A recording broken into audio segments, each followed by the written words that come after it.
ሰላም ጤና ይስጥልን አድማጭ ተመልካቾቻችን፣ ይህ ሳምንታዊ የኢዜአ ስፖርት የሬዲዮ ፖድካስት ፕሮግራም ነው። በዛሬው ዝግጅት ከሀገር ውስጥ የኢትዮጵያ ፕሪሚየር ሊግ 18ኛ ሳምንት ጨዋታዎችን እንዳስሳለን።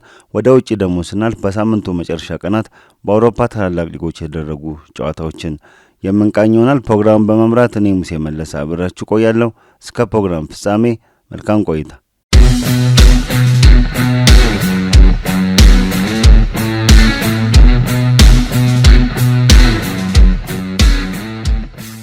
የሀገር ውስጥ የቅድሚያ መረጃችን የኢትዮጵያ ፕሪሚየር ሊግ ይሆናል። የኢትዮጵያ ፕሪሚየር ሊግ 18ኛ ሳምንት ጨዋታዎች እንግዲህ በሳምንቱ መጨረሻ ቀናት ተከናውኗል፣ ተጠናቋል። ትናንትና የተደረጉ ጨዋታዎችን በቅድሚያ እንመለከታለን። ትናንትና በሳምንቱ ተጠባቂ ጨዋታ የነበረው በአዲስ አበባ ስቴዲየም ፋሲል ከነማና ቅዱስ ጊዮርጊስ ያደረጉት ጨዋታ ነበር። ይህ ጨዋታ በፋሲል ከነማ የ1-0 አሸናፊነት ተጠናቋል። ይህ ጨዋታ ላይ የቅዱስ ጊዮርጊሱ ተጫዋች ቶሎሳ ንጉሴ በ82ኛው ደቂቃ ላይ በራሱ ላይ የማሸነፊያውን ጎል ከመረብ ላይ አሳርፏል ማለት ነው። ይህን ተከትሎ በውድድር ዓመቱ 8ኛ ድሉን ያስመዘገበው ፋሲል ከነማ አንድ ተስተካካይ ጨዋታ እየቀረው በ32 ነጥብ ከነበረበት 5ኛ ደረጃ ወደ 4ኛ ከፍ ብሏል። እንግዲህ ከሀዲያ ሆሳዕና ጋር በጥምቀት በዓል ምክንያት የተራዘመው ጨዋታ ሲያደርግ እንግዲህ 32 ነጥብ ይዟል። ካሸነፈ ተስተካካዩን ጨዋታ 35 ነጥብ በማግኘት እንግዲህ የሊጉ መሪ ሊሆንበት የሚችልበት እድል ሰፊ ነው። በአንጻሩ በውድድር ዓመቱ ለ7ኛ ጊዜ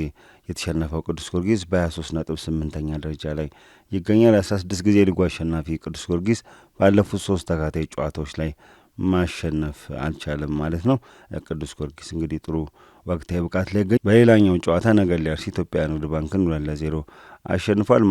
ትናንት ማምሻውን በአዳማ ሳይንስና ቴክኖሎጂ ዩኒቨርሲቲ ስቴዲየም በተደረገው ጨዋታ ከቤ ብዙነህ በጨዋታና ዳዊት ተፈራ በፍጹም ቅጣት ምት የማሸነፊያ ግቦቹን አስቆጥሯል። በሊጉ ተከታታይ ድሉን ያስመዘገበው አዲስ አዳጊው ነገሌ አርሲ በ32 ነጥብ ደረጃውን ከ4ኛ ወደ 3ኛ ከፍ አድርጓል። በውድድር ዓመቱ 9ኛ ድሉን ማስመዝገብ ችሏል። በአንጻሩ በሊጉ 6ኛ ሽንፈቱን ያስተናገደው ኢትዮጵያ ንግድ ባንክ በ20 ነጥብ 12ኛ ደረጃን ይዟል ማለት ነው። ነገሌ አርሲ እንግዲህ በዘንድሮ ዓመት ካደጉት 2 ክለቦች መካከል አንዱ ሸገር ከተማና ነገሌ አርሲ ነው። ባለፈው ዓመት ከከፍተኛ ሊግ ወደ ኢትዮጵያ ፕሪሚየር ሊግ ያደጉት የተሻለ እንቅስቃሴ እያደረገ ይገኛል። በ17ኛ ሳምንት መርሃ ግብሩ የሊጉን መሪ ሲዳማ ቡናን 1-0 ማሸነፉ የሚታወስ ነው። እንግዲህ ተከታታይ ድሉን ማስመዝገብ ችሏል ማለት ነው። ሌሎች ጨዋታዎችን ስንመለከት እንግዲህ በሌላኛው መርሃ ግብር መቀሌ ሰባ እንደርታና ኢትዮጵያ ቡና ያደረጉት ጨዋታ አንዳቻ በሆነ ውጤት ተጠናቋል። የኢትዮጵያ ቡና ፈቃዱ አለማየሁ በራሱ ላይ ለመቀሌ ሰባ እንደርታ፣ አምበሉ ራምኪል ጀምስ ለኢትዮጵያ ቡና ግቦቹን ከመረብ ላይ አሳርፏል ማለት ነው። መቀሌ ሰባ እንደርታ በ18 ነጥብ 17ኛ ደረጃን ይዞ ወራጅ ቀጠና ውስጥ ይገኛል። ኢትዮጵያ ቡና በ20 ነጥብ 15ኛ ደረጃን ይዟል። ኢትዮጵያ ቡና በዘንድሮ ድራም ጥሩ ግስጋሴ እያደረገ አይገኝም። ዋና አሰልጣኙን ቢያባርም እንግዲህ አሁንም በጊዜ አሰልጣኝ የውጤት መሻሻል አልታየም ማለት ነው። ቀን ላይ በደረገ የመጀመሪያ ጨዋታ አርባ ምንጭ ከተማን ወልዋሎ ዓዲግራት ዩኒቨርሲቲን 2-1 በሆነ ውጤት አሸንፏል። ታምራት እያሱ የማሸነፊያ ግቦቹን ከመረብ ላይ አሳርፏል ማለት ነው። ፍሬው ሰለሞን ለወልዋሎ ዓዲግራት ዩኒቨርሲቲ ብቸኛውን ግን ከመረብ ላይ አሳርፏል ማለት ነው። እነዚህ ጨዋታዎች ትላንት የተደረጉ ናቸው። ሌሎች ጨዋታዎችን ስንመለከት የሊጉ መሪ ሲዳማ ቡና ቅዳሜ ዕለት ከባህር ዳር ከተማ ጋር ባደረገው ጨዋታ አንዳቻ ተለያይቷል። በአዳማ ሳይንስና ቴክኖሎጂ ዩኒቨርሲቲ ስቴዲየም በተደረገው ጨዋታ የቀድሞ ኢትዮጵያ ቡና የፊት መስመር ተሰላፊ መስፍን ታፈሰ በ61ኛው ደቂቃ ባስቆጠረው ግብ ሲዳማ ቡና መሪ መሆን ችሎ ነበር። ከረፍት መልስ ሰቲ ኦሴ በ71ኛው ደቂቃ የባህር ዳር ከተማን የአቻነት ግብ ከመረብ ላይ አሳርፏል። ውጤቱን ተከትሎ የሊጉ መሪ ሲዳማ ቡና ነጥቡን ወደ 34 ከፍ አድርጓል። ከተከታዩ ሐዋሳ ከተማ ጋር ያለውን የነጥብ ልዩነት ከ4 ወደ 2 ዝቅ ብሏል። ቡድኑ ባለፉት 2 ጨዋታዎች ያላሸነፈው የሊጉ መሪ እንግዲህ ከባለፉት 2 ጨዋታዎች 6 ነጥብ ማግኘት ሲኖርበት እንግዲህ ያገኘው 1 ነጥብ ብቻ ነው። 5 ነጥብ ጥሏል ማለት ነው። ባህር ዳር ከተማ በ22 ነጥብ 9ኛ ደረጃ ላይ ይገኛል። ባህር ዳር ከተማ ለ11ኛ ጊዜ ነው አቻ የወጣው። እንግዲህ በሊጉ በርካታ አቻ ጨዋታዎችን የወጣ ቡድን ሆኗል። እስካሁን እንግዲህ ባደረጋቸው 18 ጨዋታዎች 11 ጊዜ አቻ ወጥቷል ማለት ነው። በአዲስ አበባ ስቴዲየም በተካሄደው ሌላኛው መርሃ ግብር ሸገር ከተማ መቻልን 1-0 አሸንፏል። ቡልቻ ቹራ በ59ኛው ደቂቃ የማሸነፊያውን ጎል ከመረብ ላይ አሳርፏል። ከ8 የሊጉ ጨዋታዎች በኋላ ወደ አሸናፊነት የተመለሰው ሸገር ከተማ በ20 ነጥብ ደረጃውን ከ16ኛ ወደ 13ኛ ከፍ አድርጓል። በሊጉም 4ኛ ድሉን አስመዝግቧል። በመጠንም ቢሆን ከወራጅ ቀጠና መራቅ የቻለበትን ወሳኝ 3 ነጥብ አግኝቷል ማለት ነው። ከ3 ተከታታይ ድሎች በኋላ እንግዲህ ሽንፈት ያስተናገደው መቻል በ29 ነጥብ 3ኛ ደረጃን ይዟል። በውድድር ዓመቱ እንግዲህ ያስተናገደው ሽንፈት ብዛት 5 ደርሷል። ወደ 4ኛ ደረጃ ዝቅ ብሏል ማለት ነው። በአዲስ አበባ ስቴዲየም ሌላኛው በደረገው መርሃ ግብር ድሬዳዋ ከተማ ሀዲያ ሆሳዕናን አሸንፏል። ድሬዳዋ ከተማም እንደዚሁ ከ7 ተከታታይ ጨዋታዎች በኋላ ነው እንግዲህ ወደ አሸናፊነት መመለስ የቻለው። መሐመድ ኑር ናስር በ64ኛውና በ71ኛው ደቂቃ የማሸነፊያ ግቦቹን ማስቆጠር ችሏል። ከመረብ ላይ አሳርፏል ማለት። ሌሎች ጨዋታዎችን ስንመለከት ወላይታ ዲቻና አዳማ ከተማ አንዳቻ በሆነ ውጤት ተለያይተዋል። ቴዎድሮስ ኃይለማርያም በ40ኛው ደቂቃ ባስቆጠረው ግብ ወላይታ ዲቻ መሪ መሆን ችሎ ነበር። ከረፍት መልስ አቤንዘር ሲሳይ በ69ኛው ደቂቃ የአዳማን ያቻነት ግብ እንግዲህ ከመረብ ላይ አሳርፏል ማለት ነው። አዳማ ከተማ በ8 ነጥብ 6ኛ ደረጃ ላይ ተቀምጧል። ወላይታ ዲቻ በ16 ነጥብ 18ኛ ደረጃን ይዞ ወራጅ ቀጠና ውስጥ ይገኛል ማለት ነው። ቡድኑ ባለፉት 8 ጨዋታዎች ማሸነፍ አልቻለም። የውጤት ማጣት ቀውስ ውስጥ ይገኛል ማለት ነው። ሐዋሳ ከተማ ኢትዮ ኤሌክትሪክን አሸንፏል 2-0 ማለት ነው። ምዳጋና ሽሬና ኢትዮጵያ መድን ያለገባቻ ተለይቷል። ኢትዮጵያ መድን አሁንም በ4 ተከታታይ ጨዋታዎች ማሸነፍ አልቻለም ማለት ነው። የውጤት ማጣት ውስጥ ይገኛል ማለት ነው። እነዚህን ተከትሎ ያለውን የደረጃ ሰንጠረዥ ስንመለከት ሲዳማ ቡና በ34 ነጥብ ሊጉን ይመራል። ሐዋሳ ከተማ በ32 ነጥብ፣ ነገሌ አርሲ በ32 ነጥብ፣ ፋሲል ከነማ በ32 ነጥብ በተመሳሳይ እንግዲህ በግብ ክፍያ ተበላልጠው ከሁለተኛ እስከ 4ኛ ያለውን ደረጃ ይዟል። መቻል በ29 ነጥብ 5ኛ፣ አዳማ ከተማ በ28 ነጥብ 6ኛ ደረጃን ይዟል። መቀሌ ሰባ እንደርታ፣ ወላይታ ዲቻ፣ ወልዋሎ ዓዲግራት ዩኒቨርሲቲና አርባ ምንጭ ከተማ ከ17ኛ እስከ 20ኛ ያለውን ደረጃ በመያዝ እንግዲህ የወራጅ ቀጠና ውስጥ የሚገኙ ቡድኖች ናቸው ማለት። ሌሎች ጨዋታዎች እንግዲህ የ19ኛ ሳምንት ጨዋታዎች ከጥር 27 አንስቶ እስከ ጥር 29 ይካሄዳሉ። እነዚህ የመጀመሪያ ዙር የማጠናቀቂያ የመጨረሻ ጨዋታዎች ናቸው ማለት ነው። ረቡዕ የሚደረጉ ጨዋታዎችን ስንመለከት ሸገር ከተማ ከምድረገነት ሽሬ ጨዋታውን ያደርጋል ከቀኑ 7 ሰዓት በአዲስ አበባ ስቴዲየም። ኢትዮ ኤሌክትሪክ ከሲዳማ ቡና ከሊጉ መሪ ጋር የሚያደርገው ጨዋታ እንደዚሁ ይጠበቃል። የረቡዕ ቀኑ 9 ሰዓት በአዳማ ሳይንስና ቴክኖሎጂ ዩኒቨርሲቲ ስቴዲየም የሚከናወን ጨዋታ ነው ማለት። ረቡዕ በዚህ ዕለት ሀዲያ ሆሳዕና ከመቻል ከቀኑ 10 ሰዓት በአዲስ አበባ ስቴዲየም ጨዋታቸውን የሚያከናውን ሆነ። ሌላኛው መርሃ ግብር አዳማ ከተማና ሐዋሳ ከተማ ምሽት 12 ሰዓት ላይ በአዳማ ሳይንስና ቴክኖሎጂ ዩኒቨርሲቲ ስቴዲየም የሚያደርጉ ጨዋታ ነው። ይህ ጨዋታ በሳምንቱ ከሚጠበቁ ጨዋታዎች መካከል የሚጠቀስ ነው። ሐሙስ የመርሃ ግብር ሲቀጥል ኢትዮጵያ መድን ከፋሲል ከነማ የሚያደርጉት ጨዋታ ትኩረት ስቧል። የወቅቱ የዋንጫ ተፎካካሪና ባለፈው የውድድር ዓመት ዋንጫ አሸናፊ ኢትዮጵያ መድን ጠንካራ ፉክክር ያደርጋሉ ተብሎ ይጠበቃል። ይህ ጨዋታ ሐሙስ ዕለት በአዲስ አበባ ስቴዲየም የሚከናወን ይሆናል። ባህር ዳር ከተማ ከኢትዮጵያ ንግድ ባንክ ሐሙስ ከቀኑ 9 ሰዓት በአዳማ ሳይንስና ቴክኖሎጂ ዩኒቨርሲቲ ስቴዲየም ይደረጋል። ሐሙስ ሌላኛው መርሃ ግብር ቅዱስ ጊዮርጊስና ወልዋሎ ዓዲግራት ዩኒቨርሲቲ የሚያደርጉ ጨዋታ የጨዋታ ቀኑ 10 ሰዓት በአዲስ አበባ ስቴዲየም የሚከናወን ይሆናል። ቅዱስ ጊዮርጊስ ከ3 ተከታታይ ጨዋታዎች በኋላ ወደ አሸናፊነት ለመመለስ፣ ወልዋሎ ዓዲግራት ዩኒቨርሲቲ እንግዲህ ለአለመውረድ በሚያደርገው ፉክክር 3 ነጥብ ለማግኘት ይጫወታሉ ማለት። ሐሙስ ሌላኛውን ጨዋታ እንግዲህ ነገሌ አርሲ ከመቀሌ ሰባ እንደርታ ነው። ነገሌ አርሲ እንግዲህ ጥሩ እንቅስቃሴ እያደረገ ይገኛል። ይህ ጨዋታ ሐሙስ ምሽት 12 ሰዓት ላይ በአዳማ ሳይንስና ቴክኖሎጂ ዩኒቨርሲቲ ስቴዲየም የሚከናወን እየሆናል ማለት። ነገሌ አርሲ ካሸነፈ ሶስተኛ ተከታታይ ድሉን ማስመዝገብ ይችላል ማለት ነው። በውድድር ዓመቱ እንግዲህ የመጀመሪያ ድሉን ያስመዘገበው አርባ ምንጭ ከተማ አርብ ከድሬዳዋ ከተማ ጋር ቀኑ 9 ሰዓት ላይ በአዲስ አበባ ስቴዲየም ጨዋታውን ያከናውናል። እንግዲህ እነዚህ ሁለቱ ቡድኖች በ18ኛ ሳምንት መርሃ ግብር ማሸነፋቸው የሚታወስ ነው። እነዚህ ሁለቱ ቡድኖች ተከታታይ ድላቸውን ለማስመዝገብ የሚያደርጉት ጨዋታ እጅጉን ወሳኝ ነው። ኢትዮጵያ ቡና ከወላይታ ዲቻ የሚያደርጉት ጨዋታ እንግዲህ የኢትዮጵያ ፕሪሚየር ሊግ የመጀመሪያ ዙር የመጨረሻ መርሃ ግብር ነው። ይህ ጨዋታ አርብ ጥር 29 ከቀኑ 10 ሰዓት በአዲስ አበባ በአዳማ ሳይንስና ቴክኖሎጂ ዩኒቨርሲቲ ስቴዲየም የሚከናወን ይሆናል ማለት ነው። በቀጣይ ሳምንት ፕሮግራማችን የመጀመሪያ ዙር አጠቃላይ እንዴት አለፈ የሚለውን ጉዳይ በስፋት እንመለስበታለን ማለት። የከፍተኛ ግብ አስቆጣሪነቱን ስንመለከት አቤል ያለውና አዲስ ገዳይ በተመሳሳይ 8 ግቦች አስቆጥሯል። አቤል ያለው ከቅዱስ ጊዮርጊስ፣ አዲስ ገዳይ ከኢትዮጵያ ንግድ ባንክ ማለት ነው። ጌታነህ ከበደ ከሐዋሳ ከተማ፣ መሐመድ አበራ ከመቻል፣ ታምራት እያሱ ከአርባ ምንጭ ከተማ፣ አቡበከር አዳሙ ከኢትዮጵያ ቡና በተመሳሳይ 6 ግቦችን በማስቆጠር ይከተላሉ ማለት ነው። ኢትዮጵያ ፕሪሚየር ሊግን እየተመለከቱ መረጃዎች ይሄን ይመስላሉ ማለት ነው። ባሳለፍነው ሳምንት ከነበሩ ሁነቶች አንዱ የኢትዮጵያ እግር ኳስ ፌዴሬሽን ከብሔራዊ ዳኞች ኮሚቴ ጋር በመሆን በፕሪሚየር ሊጉ ከሚያጫውቱ የጨዋታ አመራሮች ወይም ዳኞች ጋር ያደረገው ስብሰባ ነበር። በዚህ ስብሰባ ላይ የኢትዮጵያ እግር ኳስ ፌዴሬሽን ዋና ስራ አስፈጻሚ አቶ ባህሩ ጥላውና የብሔራዊ ዳኞች ኮሚቴ ሰብሳቢ አቶ ሸዋንግዛው ተባበል የመሩት ስብሰባ ነበር። በዚህ ስብሰባ ላይ የኢትዮጵያ ፕሪሚየር ሊግ አክሲዮን ማህበር ሼር ካምፓኒ ስራ አስኪያጅ አቶ ክፍሌ ሰይፉ፣ የኢትዮጵያ እግር ኳስ ፌዴሬሽን የዳኞች ልማትና አስተዳደር ዳይሬክተር አቶ ሙሉጌታ ምስጋና፣ የብሔራዊ ዳኞች ኮሚቴ አባላትና የጨዋታ አመራሮች እንግዲህ ተገኝተዋል ማለት ነው። የተለያዩ የዳኝነት ችግሮች ተነስቷል። በዚህ ውይይት ላይ ወጥ የሆነ ውሳኔ ለመኖር የአቅም ማነስ፣ የተጨማሪ ድጋፍ የሚሰጥ የግንኙነት መሳሪያ ቴክኖሎጂ ጥራት፣ በዳኞች ላይ የሚታይ የራስ መተማመን ችግር፣ በተለያየ ምክንያት በተጽዕኖ ስር መውደቅና የመሳሰሉ ችግሮች እንግዲህ ሰፊ ውይይት ተደርጎበታል ማለት ነው። ፕሪሚየር ሊጉ የታዩ ዳኝነቶች ሁሉም የጨዋታ አመራሮች ላይ ችግሩ እንዳለ ተነስቷል። እንግዲህ ይህን እንደ መንስኤ ችግሮቹ መንስኤ የሆኑ ጉዳዮችን እንግዲህ መፍታት እንደሚገባ ተነስቷል ማለት ነው። በስልጠናና ከሚመለከታቸው አካላት ጋር በመሆን በጋራ እንደሚሰራ ተገልጿል ማለት ነው። በፌዴሬሽኑ በኩል የማጠቃለያ አስተያየታቸውን በዚህ ውይይት ላይ የሰጡት የኢትዮጵያ እግር ኳስ ፌዴሬሽን ዋና ስራ አስፈጻሚ አቶ ባህሩ ጥላውን ከዚህ በኋላ እንግዲህ የታዩ ችግሮች መደገም እንደሌለባቸውና ለመሰል ጥፋቶች ፌዴሬሽኑ ምንም አይነት ትዕግስት የለም ሲል ተናግሯል።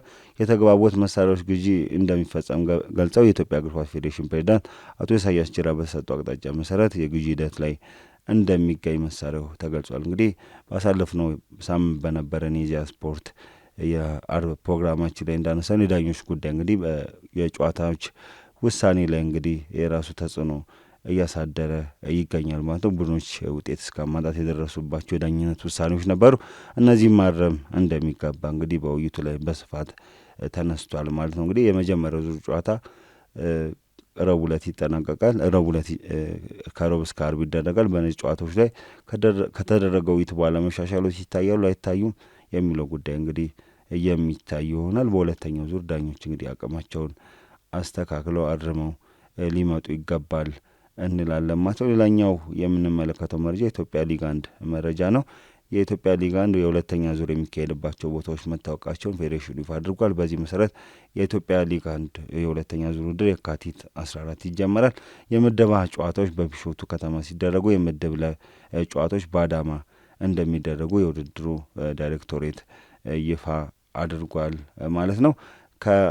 ከእግር ኳስ መረጃዎች ወጣ ስንል የምናገኘው እንግዲህ የአትሌቲክስ መረጃ ናል። የአትሌቲክስ መረጃን ስንመለከት የምናገኘው 25ኛው የዱባይ ማራቶንን ይሆናል። ይህ ውድድር እንግዲህ ትላንትና ማለዳ ላይ የተደረገ ውድድር ነበረ። በወንዶች እንግዲህ በሁለቱም ጾታዎች በወንዶችም በሴቶችም የኢትዮጵያ አትሌቶች ማሸነፍ ችሏል ማለት። በወንዶች አትሌት ንብረት መላክ 2 ሰዓት ከ4 ደቂቃ ከ00 ሰከንድ አንደኛ ወጥቷል። ሌላኛው የኢትዮጵያ አትሌት ያሲን ሀጂ ሁለተኛ ሲወጣ፣ ራንዳዩ ጆኒ ኪዚማና 3ኛ ደረጃን ይዞ አጠናቋል። ኢትዮጵያን አትሌቶች በወንዶች ከ4ኛ እስከ 10ኛ ያለውን ደረጃ ይዘው አጠናቋል። በሴቶች አንቺናሉ ደሴ 2 ሰዓት ከ18 ደቂቃ ከ30 ሴኮንድ በመግባት አሸንፋለች። ሙሉዬ ደቀቦና ፋንቶ ወርቆ ሁለተኛና 3ኛ ደረጃን ይዟል። በሴቶች ውድድር ኢትዮጵያን አትሌቶች ከ1ኛ እስከ 10ኛ ደረጃን በመያዝ የበላይነት አጠናቋል። በወንዶቹ ላይ ሩዋንዳ አትሌት በመሀል ገብቷል ማለት ነው። እንግዲህ በሴቶች ውድድር ላይ በበላይነት ከ1 እስከ 10 ወጥተዋል ማለት ነው። በሁለቱም ጾታዎች ያሸነፉት ኢትዮጵያን አትሌቶች በተመሳሳይ 80 ሺህ የአሜሪካን ዶላር ሽልማት ተበርክቶላቸዋል። የውድድሩ አዘጋጅ አካል በአጠቃላይ ለአትሌቶች ከ336 ሺህ የአሜሪካን ዶላር በላይ ሽልማት ማበርከቱን ይፋ አድርጓል ማለት ነው። እንደ አውሮፓውያን አቆጣጠር በ1998 የተጀመረው የዱባይ ማራቶን በዓለም አትሌቲክስ የጎልድ ሌብል ወይም የወርቅ ደረጃ የተሰጠው የጎዳና ላይ ውድድር ነው። እንግዲህ ኢትዮጵያን አትሌቶች በዚህ ውድድር ላይ ነግሷል። በተለያየ ጊዜም እንግዲህ በዚህ ውድድር ላይ ኢትዮጵያን አትሌቶች በበርካታ ቁጥር በመሳተፍ የሚያሸንፉበት ሁኔታ እንዳለ ይታወቃል ማለት ነው። ከ1998 ጀምሮ በተካሄዱ ውድድሮች አብዛኞቹ ኢትዮጵያን አትሌቶች ያሸነፉባቸው ናቸው። ትላንትናም ይሄንን ትላንት ማለዳ በተደረገው ውድድር ተመልክተናል ማለት ነው። ኢትዮጵያን አትሌቶች በዱባይ ማራቶን ነግሰው ውለዋል ማለት ነው። አድማጭ ተመልካቾቻችን ከሀገር ውስጥ የነበሩን ስፖርታዊ መረጃዎች ይህን ይመስላሉ። ከአፍታ ቆይታ በኋላ ወደ ውጭ ስፖርታዊ መረጃዎች እናልፋለን። አሁንም ከኢዜአ ስፖርት የሬዲዮ ፖድካስት ፕሮግራም ጋር አብራችሁን ቆዩ።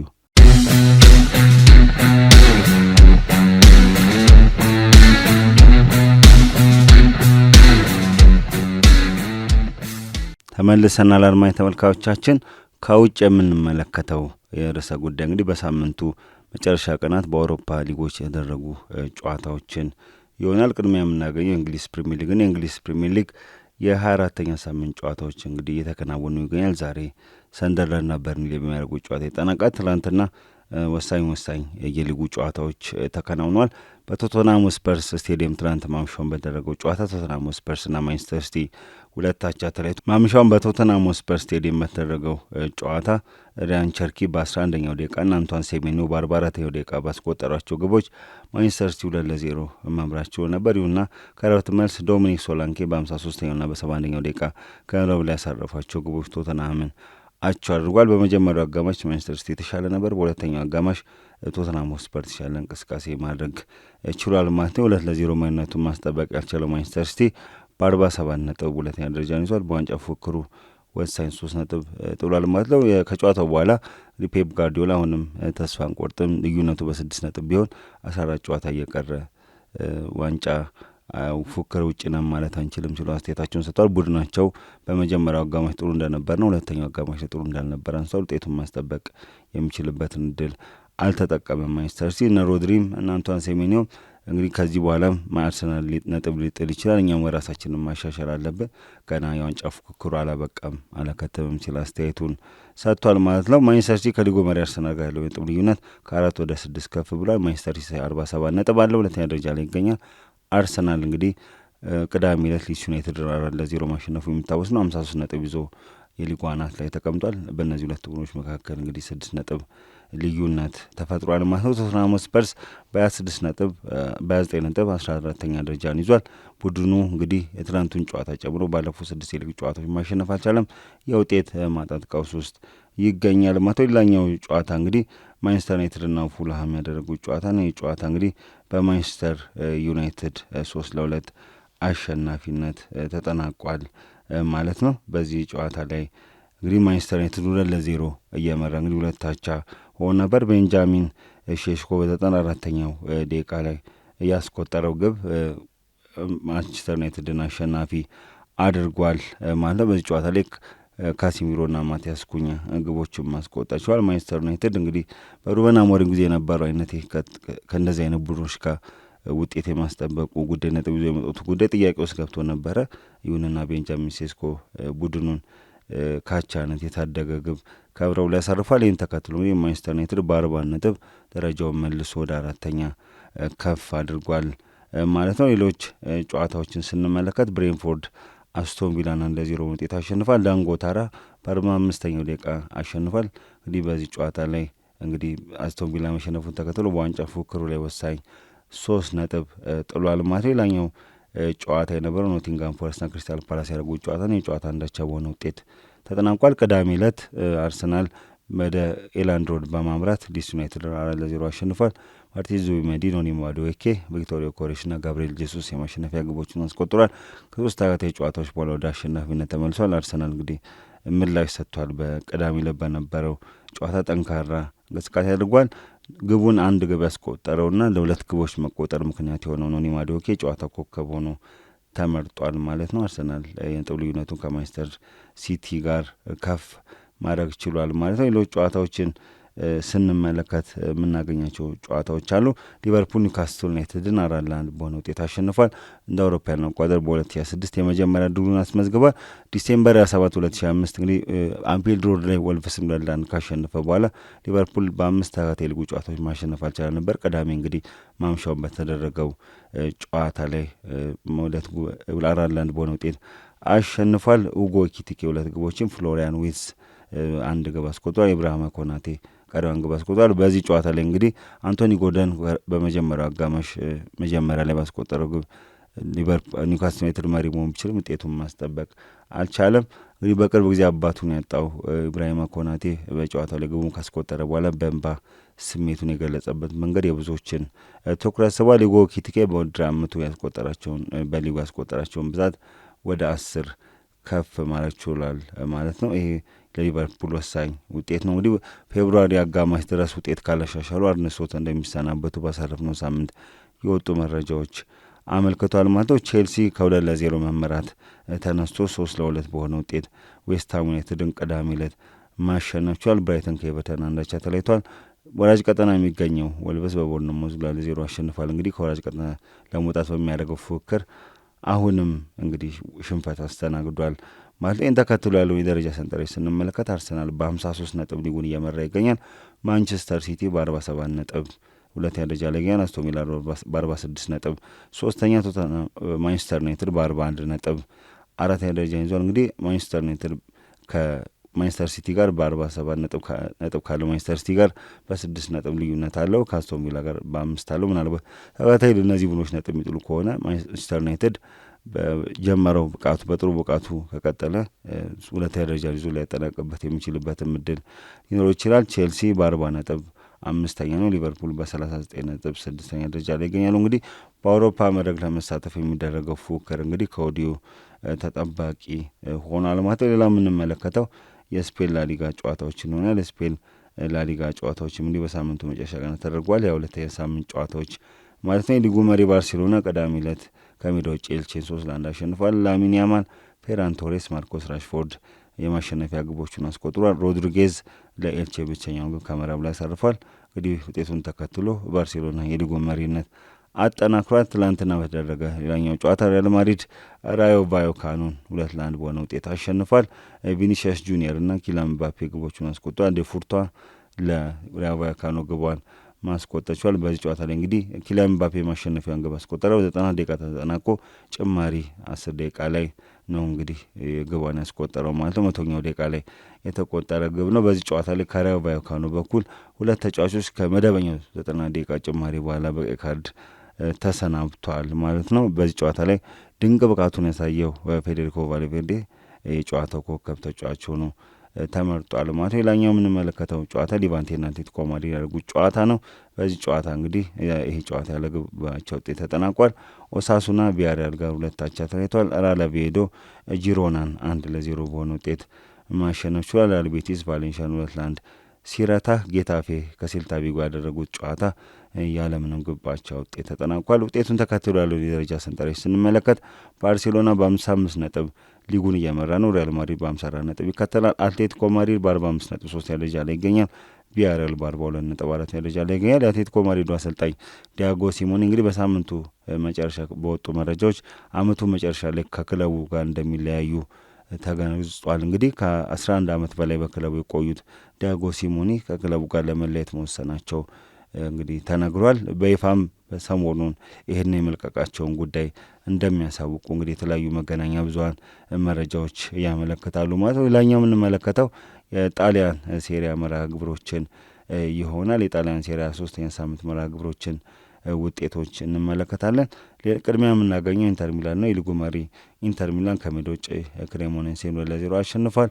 ላውታሮ ማርቲኖዝ እና ዜሌንስኪ የማሸነፊያ ግቦችን አስቆጥሯል። እንግዲህ መሪነቱን ኢንተር ሚላን እንዲያጠናክር አስችሎታል።